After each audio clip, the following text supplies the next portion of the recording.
What's up, YouTube? This is Too Raw for TV. Um, this is gonna be my last video talking about this subject. You know what I'm saying? I don't want to seem like I'm milking it. So until we get some new updates regarding, his injury, I'm not going to talk about this anymore on my channel. But I do want to share some thoughts that I have regarding how LeBron James. Now, I know it's all hindsight, but how LeBron James could have been managed better by the Lakers organization. Okay. Um, LeBron James probably has more power than any other player in the history of the NBA. You know what I'm saying? Like the only organization that he's joined that gave him some resistance was Miami. Um, he wasn't able to kind of do the same things there that he was able to do in his hometown of Cleveland, and of course, and with the Lakers so far. Okay, if LeBron wants to go out there and play all 82 games, he's gonna do it. If he wants to play 40 minutes a night in this fast-paced era against these younger guys with their younger legs, fresher legs, he's gonna do it. Okay, not even Michael Jordan had that much power. Um, he got some resistance from Jerry Krause and Reinsdorf. Probably remember, or you've read or watched the Last Dance documentary when he broke his foot during the 85-86 season. They forced him on a minutes restriction. Okay, even when it appeared that he had completely healed from the fracture in his foot, he could only play, I think, 14 minutes each half, no matter what the game situation was. And if the coach played him a second more than that, he was going to be fired. I think the coach that year was Stan Alback. And, it's ridiculous in hindsight. But yeah, but this is the thing, man. I don't blame LeBron James as a star player, even at this advanced age and mileage, especially. I don't blame him for wanting to go out there and compete every night. Of course, he's going to want to do that. The thing about it is, management has to do what they're supposed to do and manage the situation better. The coach needs to, be more direct about certain things. Now this could go further into another argument about whether or not players have too much power nowadays. That's a perfectly good argument. But I look at certain things, right? Because I'm a historian.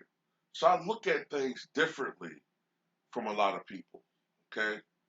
And this is why I was saying that this year, um, I was I was very concerned about the injury risk with LeBron. Now, some people could say it was a freak injury. That's you know, but when you're older and you have a lot of mileage, you become much more susceptible to injuries. Okay. Now, this is a startling statistic for you. Now, during the 1997-98 season, when Scotty was having his contract dispute with Chicago, and he didn't play the first half. Now, granted, he had surgery, but he could have had that surgery during the off season, but he chose to do it toward the beginning of the season, and that kept him from playing with Chicago for the first, what was it, 30, 40 odd games, right? Now, that was it did take a toll on Jordan to assume a role that he hadn't really had since, you know, he was 28, 27 years old, which is not playing as much off ball and not only being a scorer, but also a playmaker and running the offense. You know what I'm saying? And that took a toll on Jordan as far as his efficiency. But this is the thing, though. Now, Jordan was 34, almost 35 years old, not that much younger than LeBron. But this is the difference. If you recall, Jordan had taken an almost 2 year sabbatical from basketball, right? And going into the 1997-98 season, Jordan had played a little bit less than 33,000 minutes in his career, which is a lot of minutes, but it pales in comparison to LeBron. LeBron has played 18 years straight, and prior to the injury he suffered the other day, he was knocking on the door of 50,000 minutes played. 50,000. He was on the verge of passing Elvin Hayes, who played exactly 50,000 minutes for sixth all time in minutes played. Six. I'm trying to think of the guys that are ahead of him. I think it's Kareem, Moses Malone. No, excuse me, Kareem, um, Karl Malone. I think Jason Kidd's ahead of him. Kevin Garnett's ahead of him. Uh, who else is ahead of him? That's four. There's another one. Um,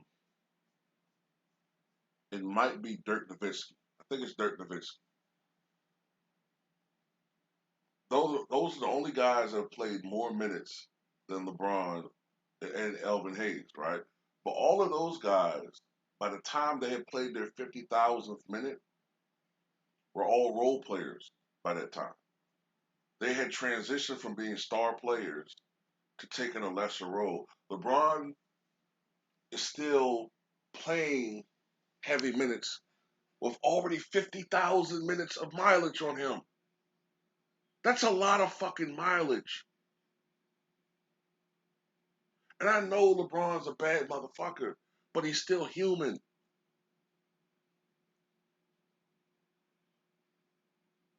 Now, granted, during this stretch without AD, yeah, they're going to need more LeBron. But what they should have been doing before AD got hurt is LeBron should have been playing less minutes. He should have been playing the same role he played last year, which is more of a facilitator. It worked brilliantly last year with those two. Okay, LeBron should have been shooting less and passing more. But, and this is the only thing I'm going to criticize LeBron about. LeBron is very stats orientated. Okay, he's really trying to become the all-time leading scorer. Um, he likes that consecutive streak he has with double-digit points. That's one of the reasons why he came back out and shot that three to get exactly 10 points. Um, but look, I mean, this is. I really don't want to say this shit, man, because it'll come across as hate, but it is what it is. This is why it would have benefited LeBron James to learn to play off the ball as he got older, to learn, you know. Now, look, I'm not acting like his injury came from these things. I'm not. It was a fluke play, guy going for a steal.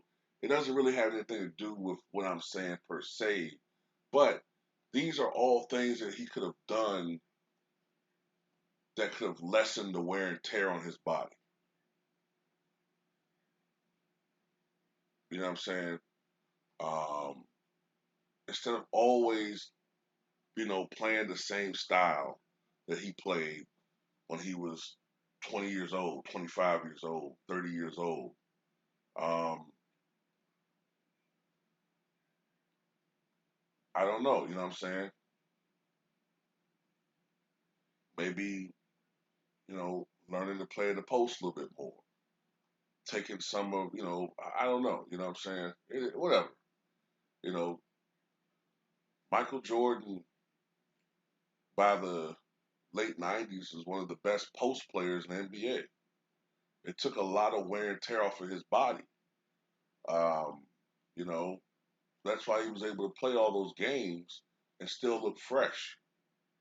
Even at his advanced age, still was efficient. If it wasn't for the fact that he had so many injuries with the Wizards, he probably would have been even better as a Wizard. But going back to LeBron James for a moment, um, one of the things that could have happened this year, and I think that they could have done this and tried to talk to LeBron and say, look, man, I know you want to come out there and play, but because of your age, because of how much mileage you have on your body, we're going to rest you every fourth game. Okay?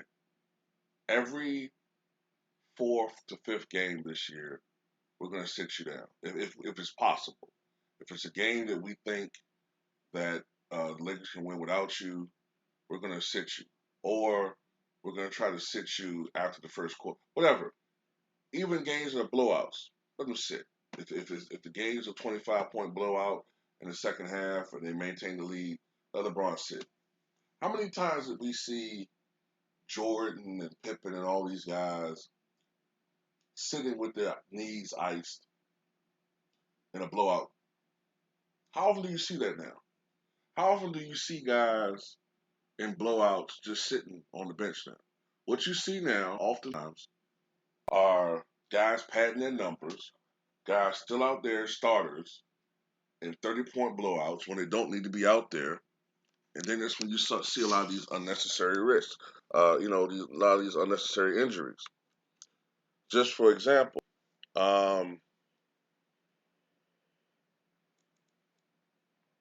LaMelo Ball, right? Weren't they getting blown out yesterday by Phoenix? Let me see.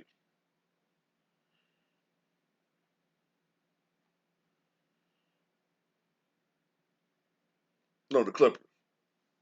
Well, I can't really say that he shouldn't have been out there, but it's just certain situations where I didn't really watch that game, so I don't know what the situation was. But you don't see that anymore. You don't see guys, you know, being protected by the coaches or management, or management protecting their investments. Players are more often doing what the fuck they want to do.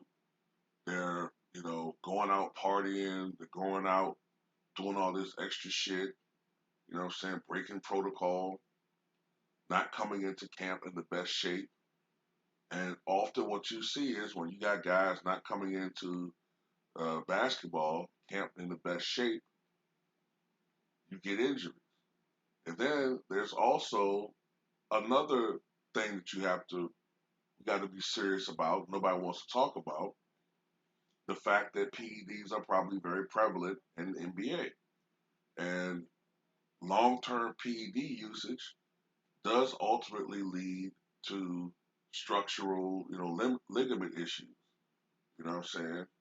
Um, I'm not speculating about LeBron. I'm not saying it because I'm not saying that's the issue, but I'm saying that that's a possible aspect of why we're seeing more injuries. I've never seen so many injuries of players in my life as of the last couple of years.